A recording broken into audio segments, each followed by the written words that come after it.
সম্প্রীতির জন্য মন্দির বানানো হতো, তাহলে পাশেতেই আর একটা মসজিদ অবশ্যই বানানো হতো। আমাদের ভারতবর্ষের কনস্টিটিউশন, যে কনস্টিটিউশনে মন্দির বানানোর অনুমতি আছে, গির্জা বানানোর অনুমতি আছে, মঠ বানানোর অনুমতি আছে, সেই কনস্টিটিউশনে মসজিদ বানানোর অনুমতি রয়েছে। সুতরাং বাবরি মসজিদ নিয়ে কোনো দ্বন্দ্ব নাই। কোর্ট রায় দিয়েছিল যে 5 একর জায়গা বাবরি মসজিদ বানানোর জন্য পাশিয়ে দেওয়া হচ্ছে, সেই 5 একর জায়গায় তোমরা বাবরি মসজিদ বানাও।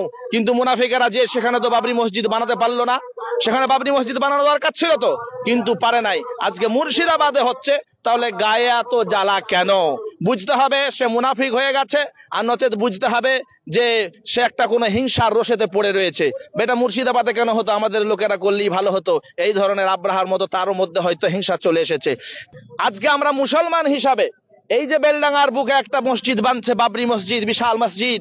আল্লাহর রাসূল বলেন, মান বানা মসজিদান বানাল্লাহু লাহু বাইতান ফিল জান্নাহ, মসজিদ যে বানাবে জান্নাতে তার জন্য আল্লাহ একটা ঘর বানায়। এখনো শুনে নিন, অনেকেই বলছে যে সংঘাত করে মসজিদ বানাতে নেই। আমরা তো সংঘাত করে বানাই নাই, এটা তো কোর্ট আমাদের রায় দিয়েছে মসজিদ বানানোর।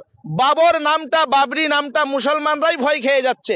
যদি আজকে বাবর যদি ওই ঘোড়ার পিঠে চড়ে হোক বা হেলিকপ্টারে হোক বা কোনো একটা গাড়িতে করে যদি সৈন্য সামন্ত নিয়ে আসে, ওই বাবর তো আর আসবে না। অন্য বাবর যদি শক্তিশালী হয়ে আসে, তো এই মুনাফিকগুলি আগে যে করে পায়ে ধরে বলবে কি যে বাবর সাহেব কেমন আছেন। এদের তো চরিত্র এইরকমই, এরা করতেও পারবে না, অথচ বিরোধিতা করবে।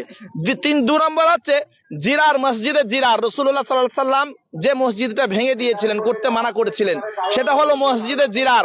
ওটা মুনাফিকরা তৈরি করছিল ইসলামের ক্ষতি করার জন্য। আর এই মসজিদ কি ইসলামের ক্ষতি করার জন্য করা হচ্ছে নাকি?